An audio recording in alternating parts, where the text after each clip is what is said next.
बनवा करके चला गया कमाने मुंबई, और साल भर बाद लौट करके आया, देखा मकान चमचम चमचम चमक रहा है, दरवाजा एकदम साफ है, दीवारों पर पपड़ी नहीं है, गंदगी नहीं है, बल्कि 2-4 फूल और लगा दिए गए हैं, घर चमक रहा है। अच्छा, इसका मतलब मेरे न रहने पर बेटे ने विरासत को संभाला, बहुत अच्छा। तब तक बेटा निकला, बाप ने कलेजे से लगा लिया, बाप बेटा साल भर बाद लौटा हूं, तूने तो बहुत बदल दिया है और अच्छा लग रहा है।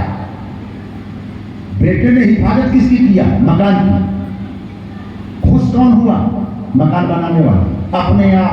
अच्छा, इसके उल्टा करो, बाप लौट करके आया होता, मकान पर पपड़ी पड़ी होती, दरवाजे पर गंदगी होती, इधर उधर बदबू होती, और तब तक बेटा आता, कहता रुकिए पापा पहले आपकी अगरबत्ती दिखा लूं तब अंदर जाइएगा। तब बाप क्या कहता? हट सामने से, मूर्ख कहीं का, अमानत को, विरासत को बर्बाद करके हमको अगरबत्ती दिखाने आया। बाप बोले नहीं बोलेगा? बोलो, गर्दन हिलाओ। घर बर्बाद कर दिया और इनके हम पैर छूने से खुश हो जाएंगे, इनकी अगरबत्ती से हम खुश हो जाएंगे। बोलो, बोलेगा कि नहीं बोलेगा? अब सुनो, माइक की तारीफ करने पर माइक वाला अपने आप खुश हो जाता है, टेंट की तारीफ करने पर टेंट लगाने वाला अपने आप खुश हो जाता है, सब्जी की तारीफ करने पर सब्जी बनाने वाली अपने आप खुश हो जाती है, कविता की तारीफ करने पर कविता लिखने वाला अपने आप खुश हो जाता है, शेर की तारीफ करने पर शायर अपने आप खुश हो जाता है, खेत की हिफाजत करने पर खेत का मालिक अपने आप खुश हो जाता है, मकान की हिफाजत करने पर मकान बनाने वाला अपने आप खुश हो जाता है। दुनिया की सेवा करना सीखो, दुनिया बनाने वाला अपने आप खुश हो जाएगा। यही उसकी सबसे अच्छी सेवा है। परहित शायरी सो धर्म नहीं भाई, अपर पीड़ा सन्म नहीं अधमाईला सन्म। तो सोचो, केवल जैसा नागरिक हो खोजा बहनी, ये है राय मम्मी, जा बैठा, पूरा हीरो है क्या और उन्हें छोड़ देंगे। गजब हाल है, बस इतना मना करो और ऐन जिसको कहते हैं। देखो, एक बात मैं बता दूं, जैसे ज्ञान की बात अगर जानना हो, समझना हो, सुनना हो, हमारे कमरे पे जहाँ ठहरे हैं या कहीं आप आ जाओ, 10 मिनट बात कर लेंगे। एक बात पेंच वाली बताता हूँ, जल्दी कोई वक्ता नहीं बताएगा। मंच जो है ना, ये शुद्ध परफॉर्मेंस है, परफॉर्मेंस। हजारों आंखें मंच की ओर लगी रहती हैं। यहाँ पर केवल ज्ञान की बात नहीं बोलना है, कैसे बोलें कि अच्छा भी लगे। तो दिमागवा बहुत जोर चलता है। दिसंबर के महीना में हमारी बनियान भीग जाती है पसीने से। उठी में 10 टमाटर छोड़ दीजिए, उनको क्या मतलब है प्रश्न से? झूठे वो आएंगे तो दौड़ते हुए और जाएंगे दौड़ते। चैन से बैठाओ तो बैठेंगे नहीं।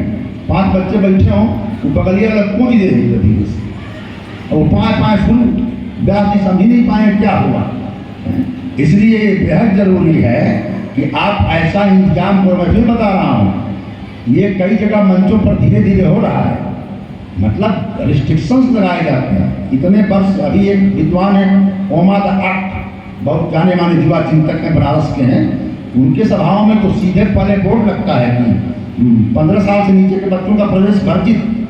वो सुनेंगे ही नहीं भाई, उनके दिमाग के एरिया का वो सवाल ही नहीं है, वो तो दूसरे स्तर पर सोचते हैं। तो निवेदन कर रहा था आपसे कि भगवान राम उनमें तो महानायकत्व के तत्व हैं, लेकिन हनुमान एक अच्छा सोशल एक्टिविस्ट, बौद्धिकता पूर्वक समाज को समझने और समझाने का काम करने वाला, जागने और जगाने का काम करने वाला।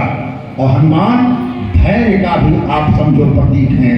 हनुमान को क्या आपको मालूम है? हनुमान को लंका में लात से मारा गया। मारे से लात करे से बहु हंसी।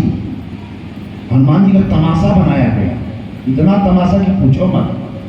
सबसे कह दिया गया कि इसके ऊपर पत्थर फेंको, गालियां बको, लात से मारो।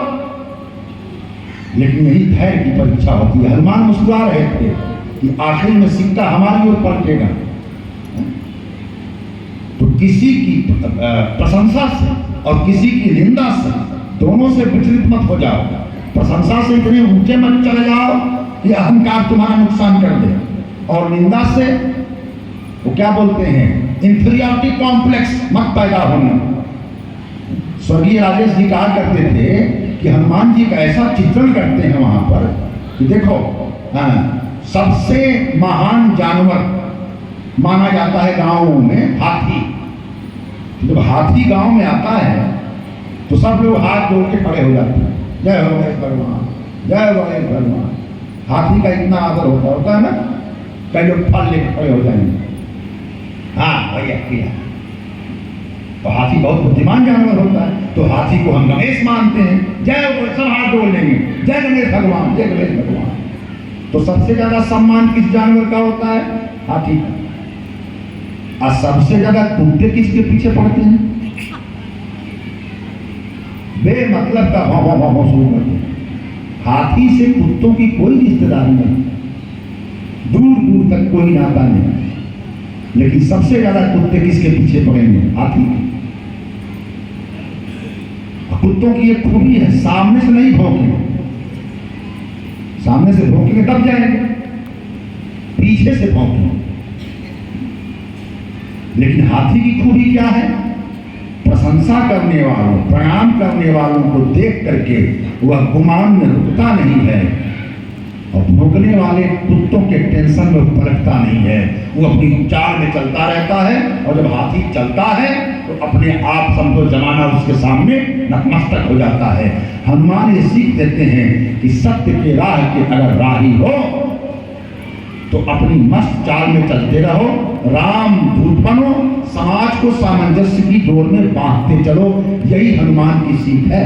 और इसीलिए एक बात फिर दोहरा दूं कि एक अच्छा कार्यकर्ता हनुमान रामदूत, और एक अच्छा नागरिक सवाल करने वाला केवट, और एक बुद्धिमान इस तबके की नागरिक फीमेल सिटीजन, आप समझो सेवरी, जो सच्चे अर्थों में पूजा के, आराधना के अर्थ को समझती है। कभी भी केवल ऊपर ऊपर आराधना नहीं हो सकती है। ध्यान रखना, धर्म के लक्ष्य में बढ़ने से धर्म नहीं बढ़ता है। धर्म के नाम पर कुछ भी कर दो वो धर्म नहीं है। धर्म के मर्म को जब तक हम नहीं समझेंगे, किसी ने लिखा है, भला कैसे होगा कल्याण, कैसे होगा कल्याण, ऊपर ऊपर भजन आरती, अरे भीतर है अभिमान भला, कैसे होगा कल्याण, कैसे होगा कल्याण।